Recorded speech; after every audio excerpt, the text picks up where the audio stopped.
All right, we're alive. Hunter x Hunter 344 and episode 134. Let's go ahead and get started with the anime first. Let's go ahead and knock that out. Now, this was this was one that if you missed, um, it was information wise, it was necessary, and it was an okay episode, but it wasn't great. Okay. And if you don't like Welfin and the octopus, if you don't like that whole gyro thing that's going on there, Yeah. then yeah, because that really dragged. And like I mentioned in the anime, well, let's go ahead and cover it. We'll go ahead and knock this out real quick. Um, all right. The whole thing with and I'll get to you, Sean. And the whole thing with Poof, he just loses. He loses the game. He loses the king. You know, when Wolfen says finally throws out the one word that's going to save his life, Gome, Kamugi, excuse me, Mugi, and that just changed everything. Okay, so now the king, he's got his memories back. He's got that. Poof is kneeling, and the king walks past him in the other direction. So that whole thing is done. Of course, Poof is like bleeding out of the nose. And he's looking pretty bad. And but the whole thing I want to say about Wolfen, which is basically what I said in the review, is did you guys spend any time? It was chapters. What was it? I actually had it. Well, I had it down, but anyway, yeah. Here we go. Chapter 204 and at least episode 80. They talked about Gyro, who was the guy in charge when they were humans of Wolfen and Octopus and all that. He was the crime guy that was in charge. And Yeah. yeah, it was 9 pages in the chapter, and not in this chapter, chapter 4. So he's going to be something in the future because he became a Chimera Ant and completely retained all his human memories and just walked out of the game. The Chimera Ants. He's booked. So he's out accumulating, money and all this kind of stuff. To be a crime boss, but he'll be something in the future that we're going to see later, and that's what because otherwise I know it's like I said, a lot of people just are like Wolfen and the Octopus, right? There was a couple of good episodes, but for the most part, they're just like sick of hearing it, right? I would say people are just like, why is this a big deal? Why do we keep hearing about Gyro? So that's just more or less for the future. But anyhow, Sean, anything you want to talk about this episode or? Um, about Wolfen. Well, not any of it. Any part of 134. I was gonna say, with the anime, you notice how like when the king displays his power, it made Wolfen like an older dog. Yeah, he definitely lost all his hair. He got all. He thought he was done. Hey, Anthony. What's going on? Just talking about the episode. There wasn't.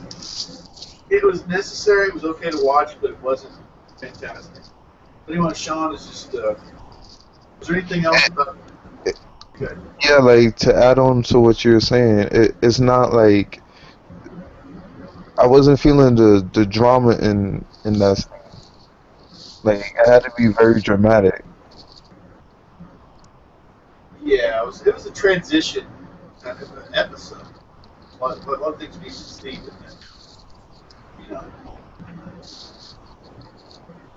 It was nice, that Kamugi finally got. Yeah. We have that happen. I think this episode was more of like a closure. Yeah.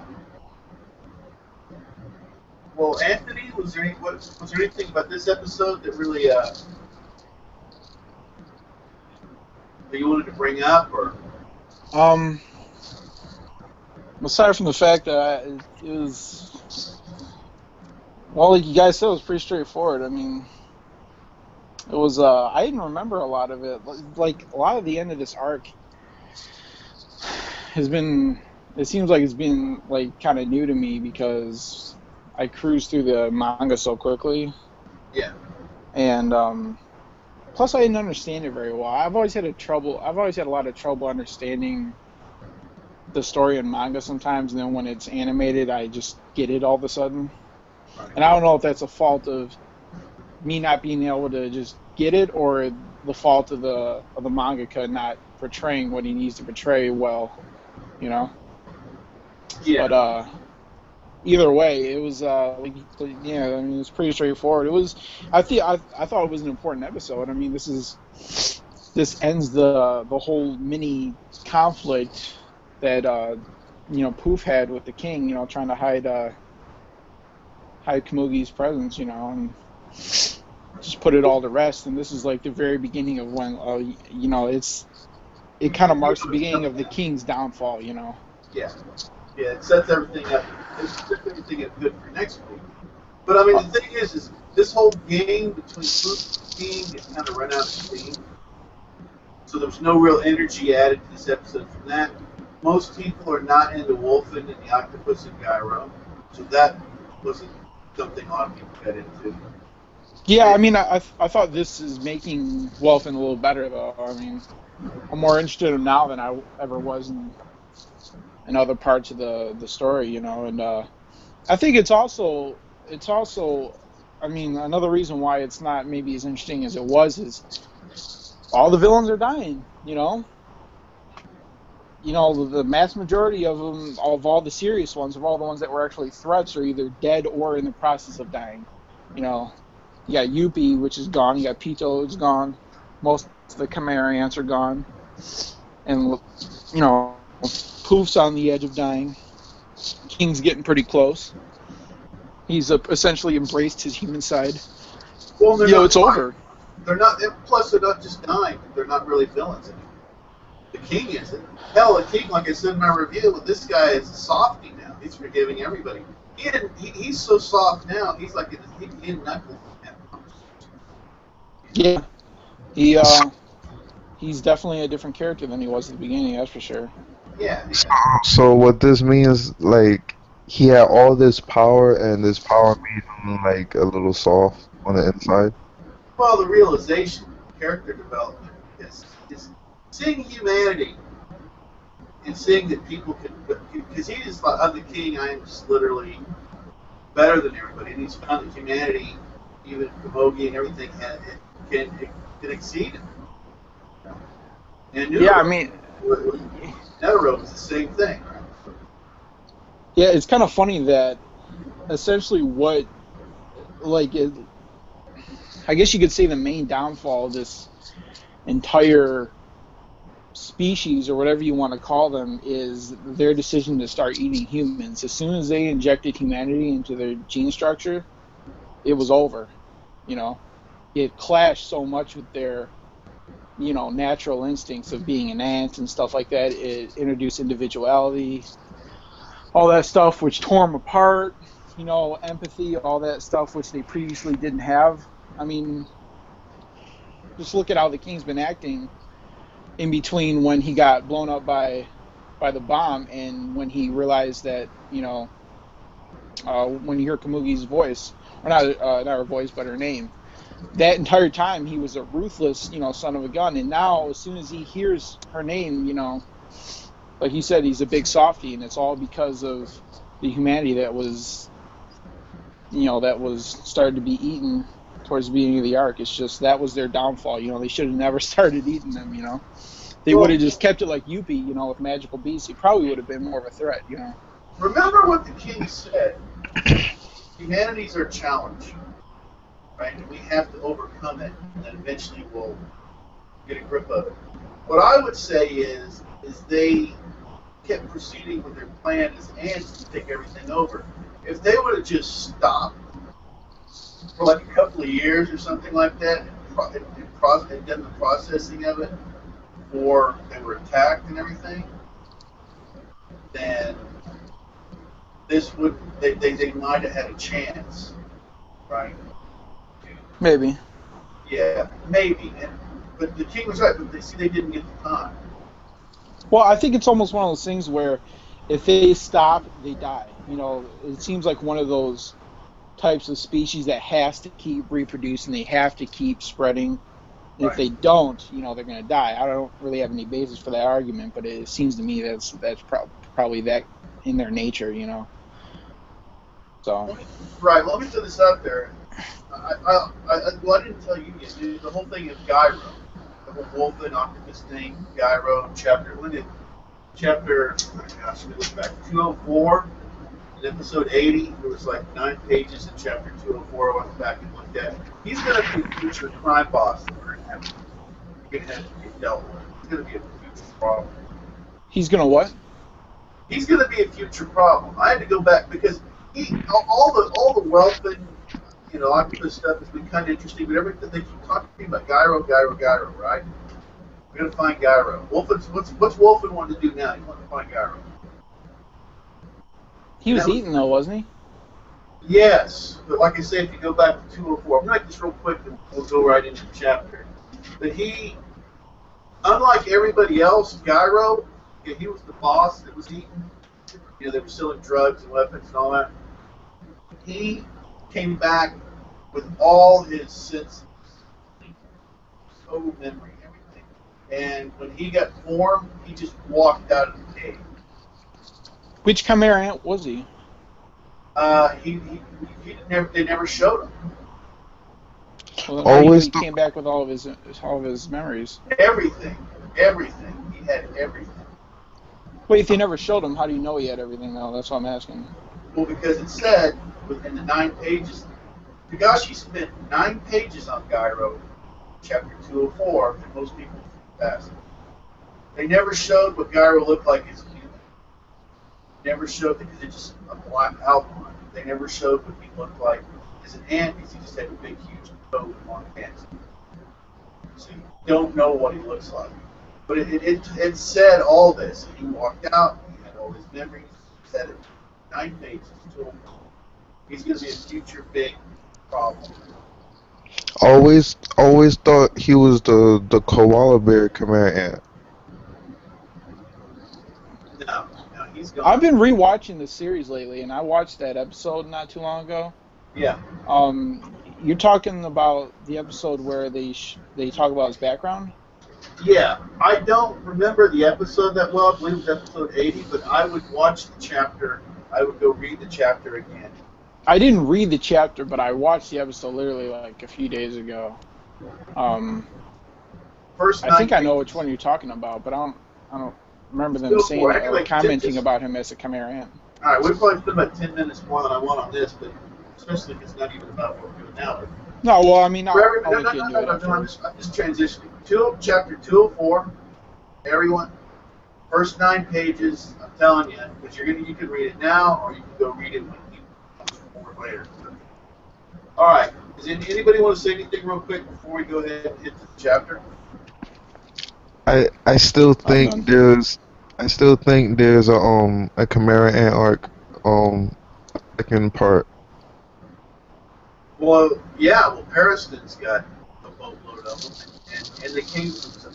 I'm sure that other places have Chimera ants too. I mean, think of it this way: and they've probably perfected it, right? So you don't have to. Maybe you don't have to get. Maybe you can just get powered up, right? Yeah. So yeah, because otherwise it's just like boom, superpowers.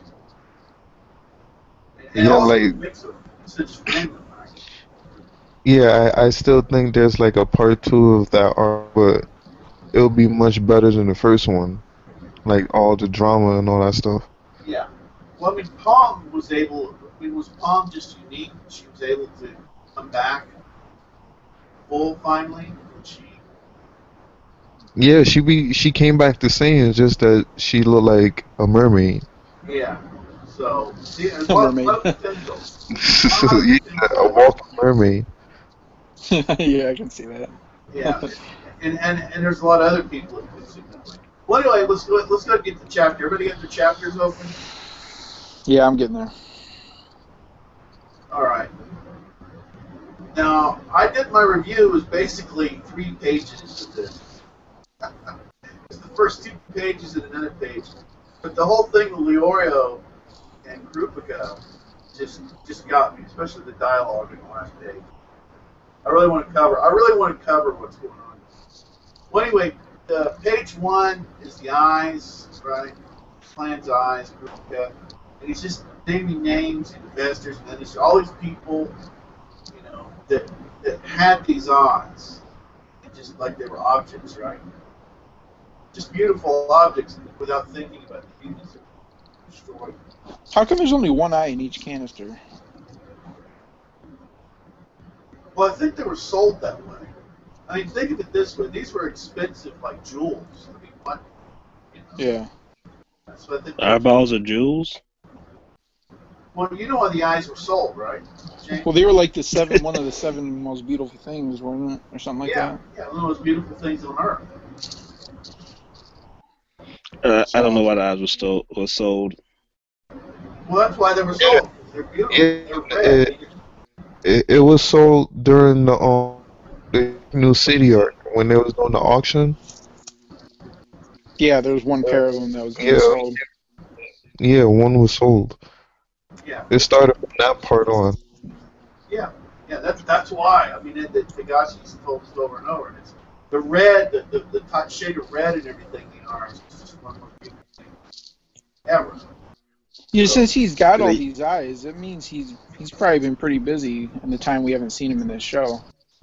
Yeah. The series. I wonder if there's any like stories worth telling, from that full flashback to any of it, Oh, like how I'm sorry. Is the only use of the eyes? I'm sorry. What?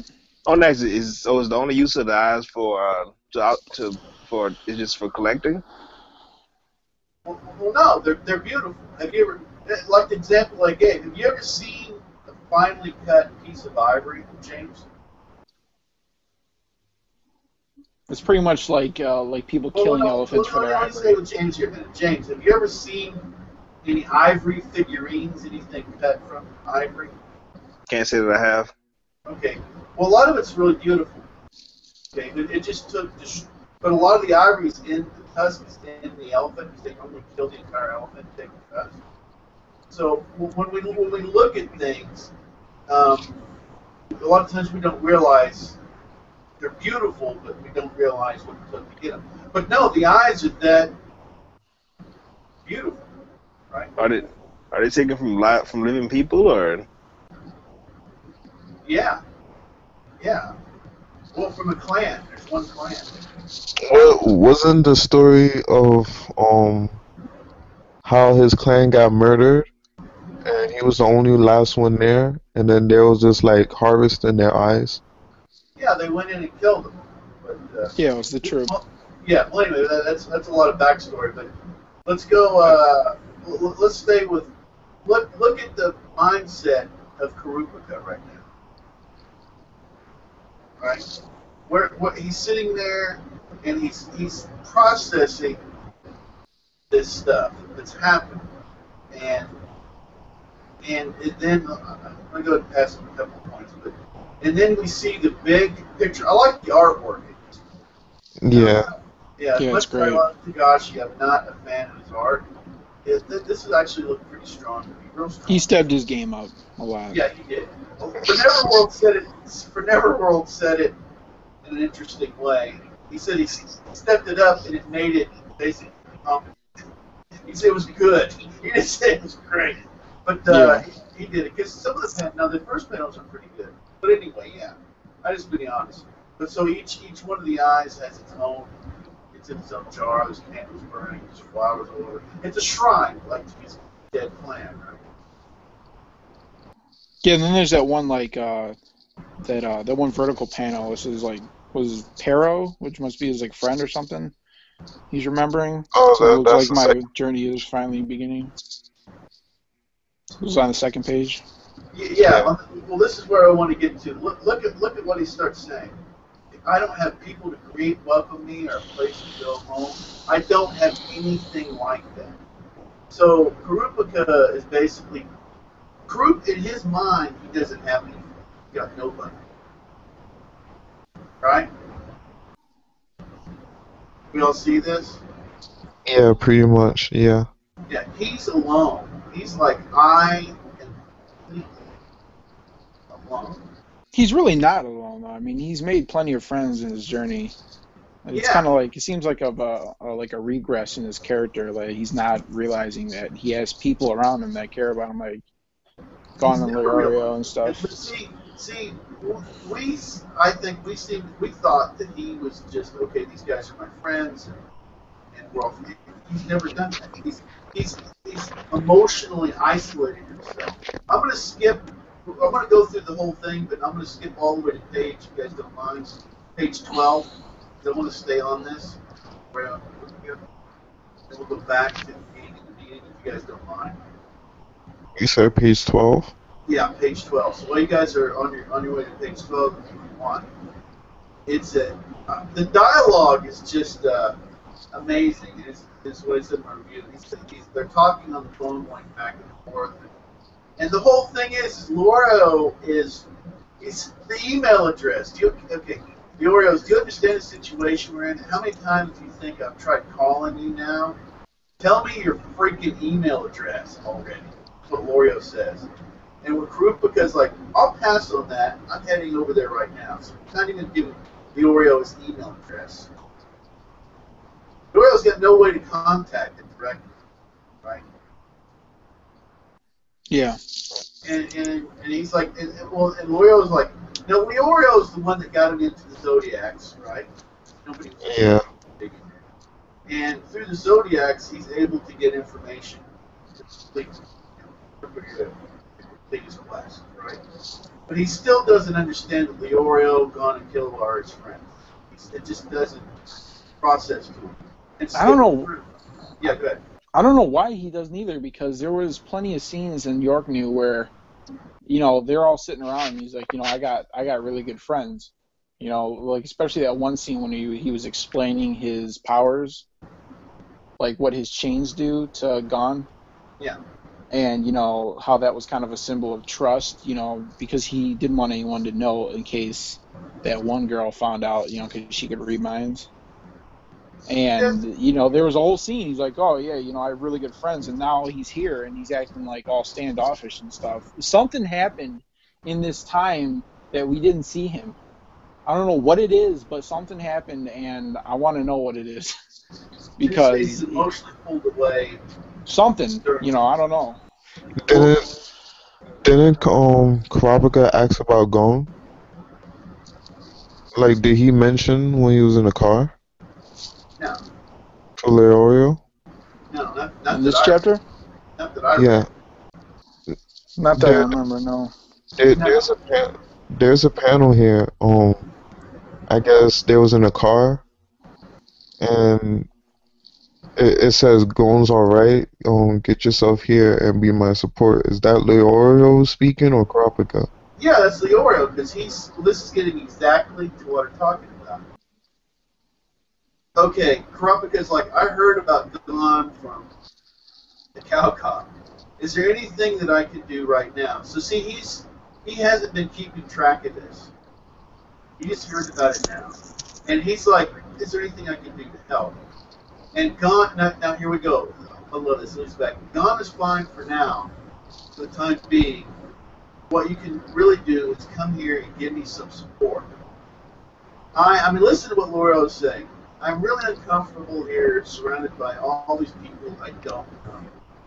And what is Kurapika's response? Acknowledge. Very cold. Very cold response. Very cold. And it's getting really close to the part that I really like. Okay, and in Kurapika's mind, he's not even shy or socially anxious type. He doesn't understand that Leorio, the friend aspect of this, completely filtered out in his mind. He's like, he can't think, here's my friend that wants my support right now, right? And now the cow cop goes, Leorio really values you highly, doesn't he? Get a load of this. And what's he come back with? Kurapika's like, I wonder about that. To be honest, I don't really think my ability will be much help in the dark content, but I'm grateful for the intel and the prints. The cow cop is talking about like as a person, right? He really likes you as a person, and Kurapika is just thinking utility. How much I'm going to help. That isn't why Leorio didn't bring you along because you're going to help in the dark because he's his friend, right? And whether True. it's something that happened in between or whatever, that's what Ruka's mind. So So Anthony must be right. Like something did happen to Kurapika that we don't know of. I mean, my theory is that if you remember back at the end of York New, there was that kind of theme that all of his friends were trying to push him away from his vendetta against the troop, yeah, and he for the most part kind of agreed to that. He was like, I should focus on my clan's eyes, more than anything, more than getting revenge. And maybe he kind of regressed. Maybe he kind of had like a relapse. Maybe now he's obsessing about it again, and that's why he's being so standoffish towards his friends because he doesn't want them to find out or something like that, or because he knows they would disapprove. I mean, that's my theory at least. It makes sense in my head, but I don't know. This is just totally conjecture. well, Yeah, it kind of makes sense. since I've been watching a lot of Yu Yu Hakusho, because I want to get that um, going on. Having huge emotional barriers around you is something that happened in that series. And I just feel that in Rupica, this is what he has. He has these huge emotional barriers, right? Because in his mind, he's just, even just stuff everybody's picking up around him about friendship and all that. He's just not doing it. Everything's utility. So, Yeah, I think but, we're due for like a flashback or something. and let's see. Let's go ahead and do something real quick. Let's go ahead and go to page 13 before we go back to the whole game thing. And I also like the whole thing of the cow cop kind of warning him and telling him a little bit. What would be interesting? Well, of course, what would be interesting is if he finds that the prince really isn't a bad guy at all. You know, there's some kind of. I just have a feeling on that. There's going to be some quirky angle. Okay, but the reason I want to go to this page is, what do you think about Gon not having his powers? Um, I don't know. I mean, it was kind of like that whole bottom panel kind of fell out of place. It was like he kind of threw it in there, then it just cut right away. That was all we got. And my mind is brought back to that thing that was mentioned in one of Togashi's recent interviews. He said like he's getting ready for some like reader backlash. And maybe it's because like he doesn't plan on keeping Gon around as the main character. I've heard a couple reviewers say this, that maybe he's gonna focus on other people other than Gon, and maybe that's the reason why his Nen is gone. Maybe he doesn't plan on bringing it back, because if he gets his Nen back, and he's obviously his health is back, but if he gets his Nen back too, doesn't that kind of cheapen what happened with Pizzo? Kind of. I mean, to me it does. If he can just completely recover. Does anyone else feel like that? Well, yeah, exactly. Let me just throw this out there. Yes, put it on exactly what you figured. Otherwise, he has to pay some kind of serious price for what he did. Right? He almost died, and so his powers, at least temporarily. Now, of course, that leaves how many? There's going to be some arc later on that his friends will have to go on, probably the Dark Continent, to reignite Gon's power, right? Yeah. That's a possibility. But yeah, see, just like what you're saying, he has to pay a price. Okay, but I'm going to say this right now. I said this in review. I don't care. Right now I don't care if Gon doesn't have his powers. I don't give it. I don't care.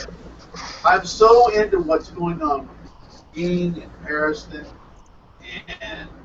and Dawn freaks, who's their like great grandfather, whatever, still alive, writing books. Okay, just getting to the last thing. I'm so much more interested in Leorio, Kurupika, everything else has got my attention so much, and I know I have faith in Tagashi that he will do something interesting. But yeah, he has to pay a price. He can't just yeah, you could go ahead and use that superpower up anytime you want, and we'll just fix you up. I, I think it's a good thing he don't have powers no more because I'm sick and tired of rock paper scissors attack. Like he could get new powers or develop new powers. Well, and I wouldn't be surprised if he goes through it. Like I say, his friends help him go through an ordeal, and he's a lot more powerful than he was before. Although, He I want his new powers. I don't like that rock paper scissors attack. It's like it makes no sense. Really, I actually like it myself. I think it yeah, sounds cool when he's doing it. I'm okay with it. But the thing is he's there's these people are so the action going on around him is so much stronger than he. Yeah, it shows how good of a writer he is, that he can create these. Well, I guess they're not supporting characters anymore; they're kind of main characters. But he's able to create a world of other people that are able to survive independently of the main character. Yeah. Because not every series can do that. There's some series where as soon as the main character's not involved, it's like, I don't care anymore. But now, as soon as the main character isn't involved, now we all care even more. And that's the It's thing. And well, it's been like like that in every arc so far. I think. Yeah, I was telling. Gone isn't. He's not. Oh, I'm sorry. Go ahead. Oh no, my bad. You keep going. No, I'm pretty much done. I Oh was just gonna no, ramble on. no. I was telling this to Steve. I was like, you know how every arc they have like they switch characters to be main characters. Like the first arc, it was all about Gon, and then now this is like Kurapika and Leorio, and he's like a supporting cast or whatever. Yeah. Yep. And then putting him in this whole page makes him look like he's near everybody else. Like What, wherever Gone? he's at, yeah, like he's by like buildings, he's inside like a room or whatever. Like that whole scene makes him look like he's near to all these other characters somewhere. Cause they wouldn't ever pop them up like that with all these characters here. if you guys could, while we're talking, if you guys could make your way to page 6. Yeah, I'm going. Let's see. Yeah, I mean, there has to be some reason why he just threw him in there for one panel, then he's gone again. It Yeah, doesn't make sense, but it makes sense, like you said, if he's maybe near the conflict, maybe he's near what everything else, where everyone yeah, else is. Well, I never had a problem with that because but this is what I like. He's gave us a panel. He says update. He doesn't have his powers, right? And so at least we have something. I would rather get that than nothing. So it sounds like a ESPN moment. Like, oh, Gon lost his yeah, power, and then that's it. Yeah, I know what you're saying. that is what happened. That's exactly what he did. It's an update. Here's an update coming in. Gone. Lost his powers. And I thought we weren't going to get anything. I honestly didn't expect to see Gone for a while. But because I'm not that interested. See, I mean, this is the difference. I think you guys are more interested. Like, wow, where's this going to go? And I'm like, see, Gone. I'm watching a game. I mean, really, I just went, later.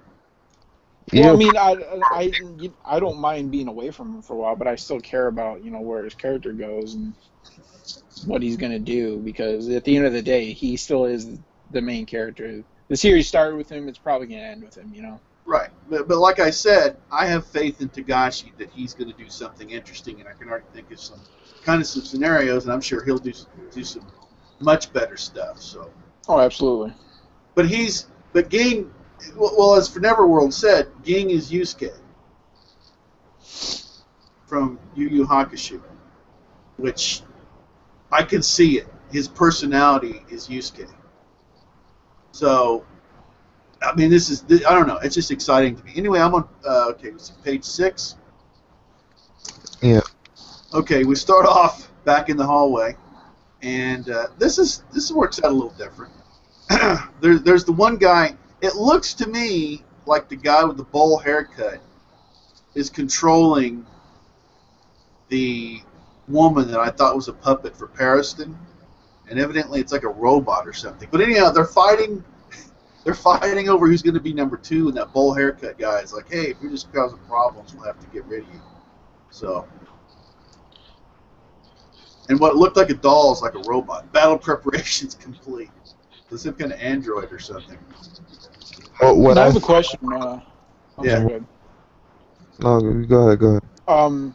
This number two is this number two for when they go on the expedition? Is that what they're fighting over? Yeah, yeah. I mean, it's hilarious because instead of fighting for number one, they're both now fighting because you know how these two are. They're And both who competitive. and who's going with who? Are they going with Beyond and the V5's expedition, or are they Well, going independently? well, now you're getting to the part of the whole thing. Okay, because Pariston wants to go hunt down this. He said he wants to hunt down Beyond when they get there, right? Yeah, I remember that. Okay, but what you're saying is extremely important because Okay. all these people have been hired by Beyond, and evidently, Pariston is in cahoots with Beyond. So is Pariston going to double cross him with all these people that are on the payroll of Beyond, or was what he told Gon are Ging complete BS? And he's gonna link up with Beyond and turn on Ging, right? So is the real mystery is what Harrison's where his allegiance lies, pretty much, right? I would say so because, like I say, he said when we get there, I'm gonna hunt Beyond down, right? We talked about that, Yeah, yep, I remember that. and now you find out they're all in cahoots with Beyond. Hmm. So this looks like he's already, that was Pariston's play. But Ging already knows what's going on. He even knows that Pariston's not getting paid anything. He says, "Well, I guess I could double your money, but 2 times 0 is 0." Yeah, well, he's not in it for the money. He's in it for his sick kicks. Exactly. But Ging seems to understand what's going on. Like I say, and even if Ging said, "Now I'm going to be the last one. I'm going to be number 8 or whatever," Pariston would be fighting over that. That's how these guys are. They're Yeah, both troublemakers. I may be asking some very obvious questions because I'm having a really hard time understanding some of these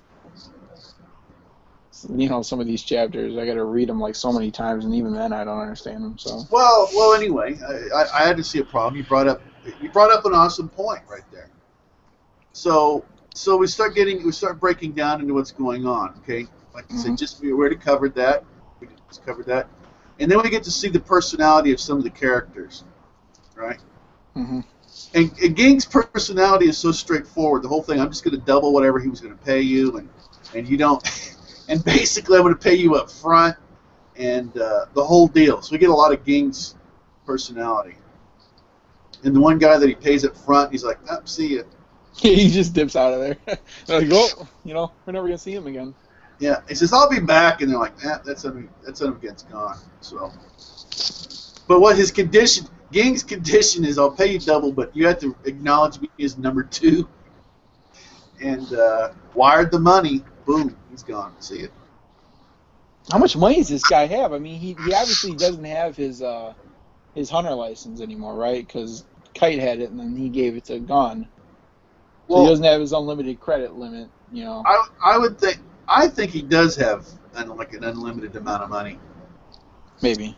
Yeah, I think he does because look, he was working for that guy, Greed Island, all this kind of stuff. I think he's got a lot of bank account. I think he's got money that he doesn't care about, right? Literally, I think the guy's got that kind of money. Well, he's not in it for the money, obviously. He's in it for the restoration of those runes, and just kind of like Pariston, but not in the sixth sense, where he just wants to do stuff to entertain himself. Yeah, he's got an Indiana Jones thing. He's in for the adventure and all this kind of stuff, which is similar to Pariston. But his thing is history and actually finding stuff. So Yeah, it's a good comparison to Indiana Jones. the guy that wants to fight, what was it? But I refuse to listen to your orders without exception. At the most, this makes you the emperor with new clothes and naked as ever. That one guy that doesn't care about money, the one that he punched, Ging already punched the heck out of this guy. This guy is just, completely immovable. He doesn't care. I'm on page 11, by the way. kind of moving on. We can always go back. Oh, 11? Yeah, I was wondering where you were. I'm like, Yeah, I'm kind of jumping around here. He doesn't want the money, and Ging isn't happy about that. I don't need your money. You could donate it or give it to someone after you receive it. That works if that's what you want to do. But that guy is not in it for the money either. He's stubborn. He's not in it for the money. So that looks pretty interesting. So we're learning more about characters. Pariston doesn't really do much in this chapter. I like how he's like, I told you I don't want it, and he's like, I can't just accept that. He's like, you're gonna take my money whether you like it or not. I don't care what you do with it, but you're gonna take it. Well, Ging is like Ging is throwing his authority. He's trying to make Pariston bend. He's trying to make them. He's showing everybody that whether he's number 2 or number 200 or whatever, he's going to be, in charge. Yeah. Okay, I'm on page 14 because we already covered some of it. Mm-hmm. And they're talking about the stuff they brought back, from the Dark Continent. Yeah, and this really enlightens why people want to go there. It's not even just for exploration. It's there's treasures over there. It's like, it's like the land filled with, milk and honey, but with things that can kill you surrounded by it, There's all these herbs and stuff and immortality and longevity and power curing sources diseases. And everything. Yeah. Pretty much everything's over there. Was it ultra high rewards and ultra high risk? Yeah, well, I could always understand why the Hunter Association would want to go over there because they're hunters, But I never understood why the hell would this government, the V5, want to go over there. There was even some kind this is why. Yeah, there's even some kind of like I say, a rock that could power a city block or something. Oh, here we go. Yeah, like 50. What did it say? 50,000 volts or something like that. With one small bead, it can put out 20,000 kilowatts of power for an entire day. So that's just electricity, let alone all the other stuff that cures all diseases. That's on page 15. Yeah, we're on page 15. So. And that's where the human-keeping beast pup is. The ultimate longevity food, nitro grain, and just on and on. Which that's where that hellbell is. Yeah, and it explains. Yeah, but I mean that's it. So this is so far beyond gone and on, and that kind of over the top though. Man, my only complaint about this, like the artwork that's showing all the animals fighting each other, is it demonstrates everything's eating everything, plants, bugs, every single thing is just viciously killing each other. It's a little over the top, but it does give the idea. You know what I like about this when they explain each treasure? They explain it as there's like 3 or 4 parts, and each part has like its own treasure. And it explains like percentage wise, like how many people went in and came out and didn't even make it. Like explains like each part and what it does, like pros and cons. Yeah, this was much simpler as opposed to the politics. This is a lot easier. There's and it's actually a more interesting way of showing stuff. But it looks like it also showed That shows 3 people. I'm on page 17. It shows it looks like Beyond Netero.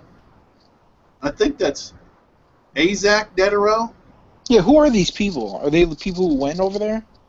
Yeah, and then this Zig, and I looked up. I couldn't find Zig Zoldyck and Lynette Audible. Yeah. These 3. So I'm assuming we're going to see these 3 people. It looked like the top 2, they gotta be related to, like, the bottom one is the Zoldyck family, and the top one has to be related to Netero. Yeah. Isaac. I thought that was Beyond, but maybe Beyond is just Beyond. This is another person. So it's going to be interesting. I guess we're going to see some people over there.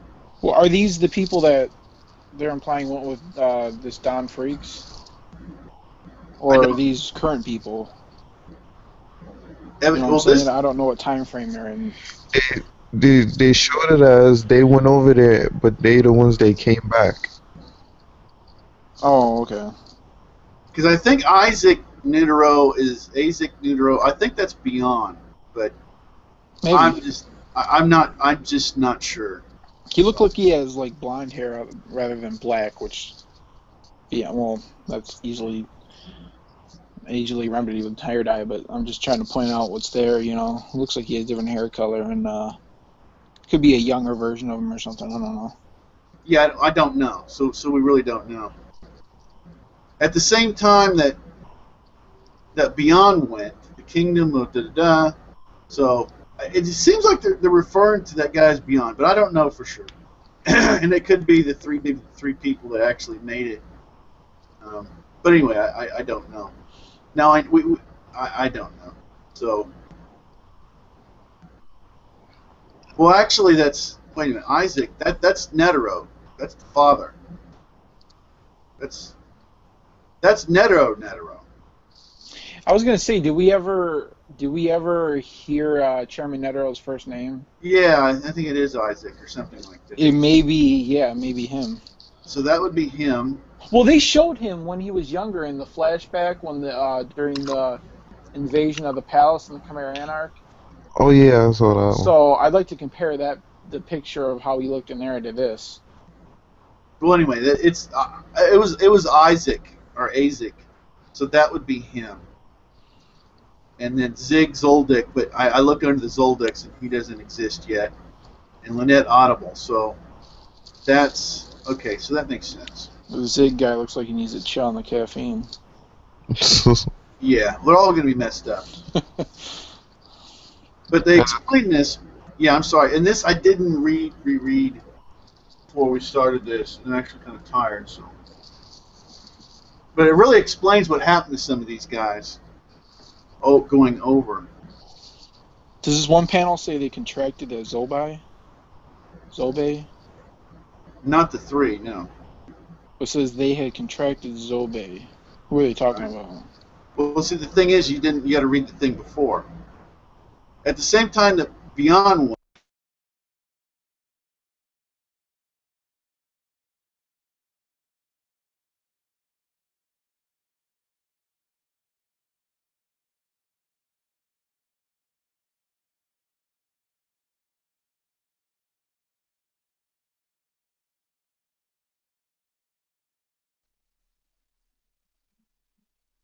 Lou?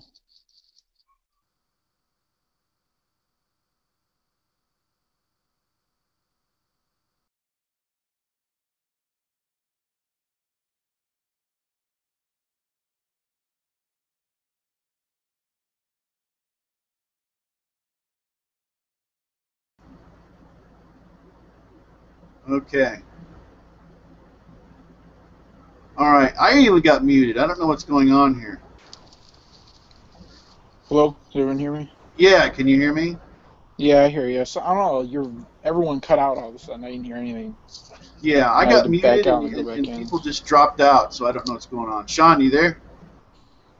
Yeah, I was wondering why y'all stopped talking. Yeah, people just got booted out. We're getting booted out or something. I don't know what was. I even got muted, so I don't know what was going on. Okay. Damn Google Plus. Yeah. Well, see, this is a problem because the reading, you know, has to be solid. You know what's going on here. But well, anyway, I don't want to. The whole thing about the guy, his sister being sick and all that, and him coming back, and this is something big about Ging. So he says, if you're going somewhere, I'll follow you no matter where it is. You are number two. But he tells him the story about his sister and all that. And Ging is like, sorry that I know that. There's no way I can let you die. Never seen that out of Ging, right? I haven't seen that kind of compassion. Yeah, he never had like a really. He's always had this like non-caring attitude about everything, Yeah. like nonchalant, and now he pulls this out of nowhere, you know. But So this, he's not without a soul. no, this is like You know. This is Yusuke from Yu Yu Hakusho. This is something Tagashi does. Is barriers around your emotions. I gotta watch that. Yeah, oh man, yeah, it keeps getting better and better. It's kind of Dragon Ball Z-ish, but it gets much better, and especially you start seeing powers, and it's the same kind of thing. You'll see it's like the latest, you watch an arc and you're like, oh my gosh, this is going nowhere. You know what Well, I mean? I have the first 28 episodes, and I got like 5 episodes in, and I'm like, geez, this is boring. And I know it gets better, and it's just a matter of sitting down and forcing myself to watch it. You know? Yeah, it ends up getting pretty good, but it takes a while. But it's different. He's in a different place, like I say. And he's trying. There's some things that are kind of forced. He's trying to do, but it gets as you go through, it gets a lot better. But anyway, once again, we're going backward. So Ging is, we're seeing a lot more about how he is. So let's keep pushing forward here. But and then we get to the. Are we on 19 now? Yeah, we're on 19. Okay. And I love the whole build-up for the book. The whole thing about how we've got what is it? We've got the book for the East. And the West. No, it says there is a traveler's journal for the East and the West, but only they only have one. East. Yeah. They only have the East, and there hasn't been a copy of the West, right? But the other one was written 300 years ago, right? Mm-hmm. The Shores of Mobius. Okay, I like how they got the East and West stuff and everything. It looked pretty good. That was a cool panel. Oh yeah. This was another shocker. The end here. And Ging talks about the 3 possibilities. Mm-hmm. We simply haven't found it yet. He finally realized his life's ambition is somewhere along his journey. He decided not to finish the other half of the book. And the last one is that it's still being written as we speak. People go, what? 300 years ago, and it's still being written? I think it's funny. You get all these people reaction. You get Paris, and you just like stone faced. Could it be the ultimate ingredient? Yeah, because he probably knows. Well, he knows a lot. The ultimate ingredient for longevity, the all-curing herb. That's what she's saying. And the author of the book is Dawn Freaks. It's like, what? So it's like his great-great-great-grandfather or something, right? Yeah, 300 years is responsible for what, at least 4 generations or something like that, or 3? Something pretty crazy. So, I mean, wow. Okay. And this dude's got to be like I said in my comment, like God level. If he's been able to survive that long in the dark continent, could just stroll right, and that's what we all get hit with. Anybody could just stroll around this place. Is at God level, right? Yeah, because they showed this. They showed all the statistics of the people that return, and this dude's got to be crazy. Just like next level shit. You know what I'm saying? Or there's a possibility that whatever his ability is that he simply doesn't get perceived. It may just be that his special thing is people can't see him or perceive him, right? So maybe he has like a plot device kind of. Well, remember Meleron, right? His ability to hold his breath and he can't be perceived. Yeah. Okay, it just may be this guy. That's his main ability. He can just easily go around and not be perceived or something like that. Possibly, yeah. So, but yeah. Well, I mean, we've seen the Freaks have a long history, or at least a history of being, crazy individuals who are really strong. So this dude's, even if he does have an ability like that, he's probably insanely strong. Yeah. So Meleron's ability might be like a low level of this, and his is the high. Yeah, because he had to hold his breath, didn't he? Yeah. But but he couldn't get tracked by Nin or anything, so it was pretty good. Yeah, you were totally yeah, I remember that. That was like a really big part of the invasion arc. All right, we're at the end of the chapter. There's a lot in here. There's a lot of specifics. Is there anything anybody wants to go back over, cover again, talk about, or even some of the other stuff we didn't really get into? That one panel with where it showed the prince. Yeah, and how the cow cop guy, he was like saying there's like this dark shadow over him. yeah, That just intrigued the hell out of me because when I originally saw him, I'm thinking, this dude's probably some, some spoiled dude who just, Daddy, I want these eyes, you know, and he gets the eyes, but he's like, he may be like some crazy, mother effer or something that's, got some kind of like power or something, and that's why there's like this, and he pretty much tells Karapika, you need to tread lightly around this dude. Don't exacerbate any situations. Just play it safe because we don't know what's up with this dude. So that really intrigued me. That whole panel. yeah. Well, I'm on it, page 13. Since the beginning of his rule, the prince has never been in a more delicate situation, and there are some potentially dark shadows looming around the prince. I understand that anything I say to you about this is probably futile, but please, whenever possible, choose the most peaceful, non-confrontational path without exacerbating the situation. And then it also says, no need to worry, Karupika. I'm quite experienced in dealing with monsters that hide in a human shell. He's dehumanized them already. And Yeah, now what the twist that, like I say, the twist that I think may happen is we find out that this guy isn't a bad guy at all. maybe. And see, that would be the struggle. What happens if he finds out this guy's not a bad guy? What if he's actually a pretty good guy? Well, here's the thing with I think when it comes to Karabika, it doesn't matter if you're good or bad. If you have his clan's eyes, you're enemy number one. You know what I'm saying? Right. And it is interesting. I mean, and this is the cop cow telling him, "Hey, you need to, you need to do this peaceably." Although I don't think you are, but Yeah, it's like I don't think you're gonna listen to me, but at least you can't say that I didn't tell you. But Tagashi's going to make it interesting. Yeah, Sean, go ahead. No, I was gonna say I think they're gonna use Kurapika as like him balancing his emotions because every time when we see something set up is always a bad guy. But like you said, like what if this prince is actually a good guy and Kurapika is so corrupt of getting his eyes back, it makes him look evilish. Yeah, Has to I think it's gonna be an internal struggle with Kurapika in this arc. Well, yeah, I know exactly what you're saying. That's cool. you notice it to be oh, exactly, Sean. You're on an awesome deal. Go ahead. I don't know. Depending on what he gonna do with the prince. And if you notice something, the shrine, you've got like a shrine to like the Virgin, or whatever. It's kind of a kind of a Catholic kind of shrine that Rupika's kind of got. And if you notice that the this fourth prince looks kind of like Jesus. Yeah. So He looks like a malnourished, the malnourished Miller, or not Miller, what's the dude's name with the pipe? yeah. Whatever. But yeah, I don't know.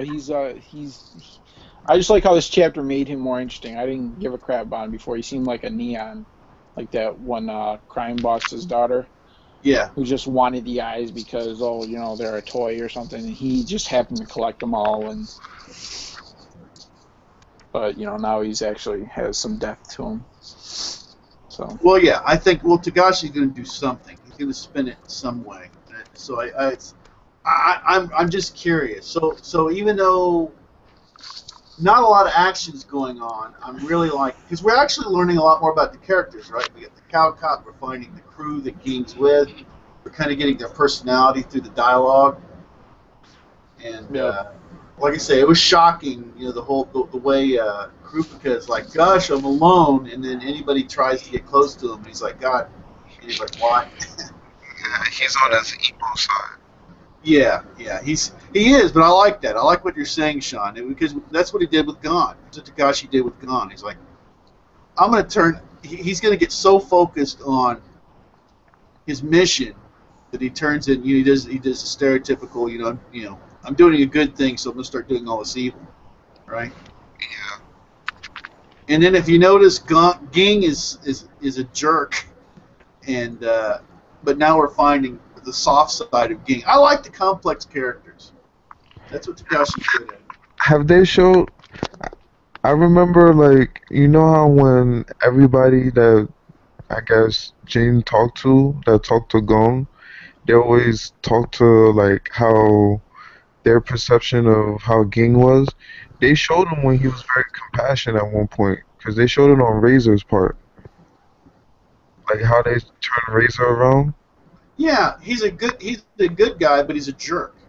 See, that's what makes he's a complicated character. He's more like a real character in that way, He's got right? two sides to him, you know. I guess it Exactly. depends. You know, Yeah, on one side he's gonna help you out, but you know, he's a jerk. he's not gonna do any favors beyond that, you know. I want to use some other words, but I mean he's a jerk, and he's even somebody that gets bored and causes trouble. I mean, but like I say, complex characters are interesting. Right? He's got the same thing that Gong's got going on. He doesn't like fight for right or wrong. It's whatever he's focused on, whatever he cares about at the moment, he's gonna do. To It's achieve more. his goals. It's more of like he just let loose and he doesn't care. Yeah. So what's right? So, but I mean, notice in this, so we don't really have any fighting, but we got a lot of dialogue. But Tagashi's good at tension, right? He's good at characters, you know. Because I mean, even though Pariston doesn't really say much of anything, right, in this chapter, the tension between him and Ging is still there. The whole battle over number 2. Oh, and Pariston's just sitting there. He's watching all this stuff play out, right? Can I throw something out there? Yeah. Do you think the real reason why Ging and Preston is doing all of this for number 2 isn't it kind of like mind trick to get the number 1 spot? No, I think if you put a marble on the floor, they would fight over it. They're competitive. It doesn't matter. It could be, like I say, number 1 or the last. They could say I'm number 10, and Paris would be like, no, I'm number 10, and they'll fight over that. Oh, They're competitive, man. These guys are competitive. They're gonna go at each other. Well, I don't know who said it. This isn't coming from me. I heard this from a reviewer or something. They were saying that like the reason why they're fighting over number 2 is because they're all agreeing that Beyond's going to be taken out, and after he's gone, whoever's number 2 is going to be number 1 after that. So is that kind of what you were getting at, Sean? yeah. I don't know where I heard that. I heard it in a review or something. Maybe it was King of Lightning or Friend of World. Like to me, it looks like they doing they be having a mind war with each other. Yep. Yeah, and it also doesn't help that they're like the same type of people, like you were saying, Steve, and they're clashing. You know, it's not. You know, it's like there can only be one person on the top of the mountain, and when you both want it, you know, you're obviously going to clash. Yeah, and they were similar to the point until Pariston went into total, bondage mode, and then Ging was like, "Oh, okay, we're different. You get the differences here. Okay, no, I don't have quite the happiness and joy and pain thing you got going on. So no." Yeah, we're different in that aspect. But it was interesting because what I thought was the doll in this is evidently not. It's that robot. That was something I thought was kind of interesting. I guess that one guy's controlling it. I guess. So, battle mode activated. But anything else? I just find it crazy that each week we're getting all this info, but I'm still like, man, I need more. You know what I'm saying? We're getting so much in every, just more than. If you compare it to other shonen manga out there, like Bleacher, for instance, you don't get barely anything in those chapters. And, we're still begging for more when it comes to Hunter when we're getting this information overload. Well, like I was telling my brother-in-law, this is at a different level. This guy's a writer. Okay, the story side of Togashi is solid. We're all turned into Togashi elitists. We are. I was waiting for you to say it. We all sit with our top hats at our, elite club meeting and talk about Togashi. sipping our tea with our canes. Exactly. It's top hats. Exactly. Who is this Kishimoto? You don't have any Uh, time for him. yeah, I don't even want to go there, but No, hey, that's all. I'm done. I'm done. that is exactly, but I'll just leave it at that. yeah, that's good. But yeah, I mean, he's the guy is just an awesome writer. Like I say, I was just intrigued with the whole relationship thing between Laurel and Karupika. Just the writing side of it. How I mean, who goes there? Who's like, okay, I'm going to have this character with an emotional barrier, and what happens with emotional barriers? It's filters. Like any psychology or anything, people have filters, right? Mm-hmm. And anything friendship-wise that comes into Karupika, gets filtered out. I mean, like I say, that one line where the cow cop's like, L'Oreal really thinks a lot of you. It's about friendship, and Karupika's like, I don't think so. I'm not going to be that useful in Dark Continent. That's where he is. He's protecting himself. Yeah, he blows it off. It's like, and like I said, it's either something that happened or it's something he's about to do. That's why he's distancing himself. He has something in his mind that he knows no one's gonna like, or something happened that changed him, and it's just we're missing a piece of the puzzle with his character, with Kravdika's character. There needs to be more there. So. And it relates to all the Crimson Eyes that. Yeah, like I said in my comment, every time his character is in the story or he's in a centerfold, role, there's always two things you can expect. His clan's eyes, he's going to be going after that, and the Phantom Troop are going to be involved somehow, some way. And we already got one of those. The eyes are present. That Prince has the eyes, and now we're just missing the Phantom Troop. What is their role? I don't think it's possible for us to have a whole arc with Karabika being a main character and the Phantom Troop just not being there. It's part of his character, But at the same time, I don't see what role they could play. Well, and that may not. Well, they may not. I mean, I've heard that before from other people. I just don't think that has to be. Just like the whole thing, I don't think you have to. Because, I mean, look, what we were talking about before. Tagashi likes to take characters, isolate characters, and just focus on them for a while. And then, that he's done it before. I mean, look where Gon is. The main character of the whole manga is, like, powerless. Right? Yeah. And he's not even invited. Nobody's even thinking of taking him to the Dark Continent right now. And he's the main dude. So I think that it doesn't necessarily mean that we're going to have to see the Phantom Troop, at least yet. We're going to see him at some point. We all know this, But yeah, because there's treasures there, and the Phantom Troop's always going to take treasure, no matter where it's at. Right, and their leader, yeah. Well, yeah. I mean, they still have stuff they need to accomplish, but but they're going to be on a boat for what, 2 months? Yeah. So that's going to be interesting. And supposedly Pariston wants to take the untraveled routes. Is that what it was, or was that beyond? Yeah. No. Pariston's going to take the untraveled routes, Yeah. or not untraveled, foreign. It didn't say untraveled. It said foreign routes. I thought it said untraveled. I don't think so. Maybe not. Maybe not. So you're going to take foreign routes, and this is what's interesting is they all seem a little too familiar.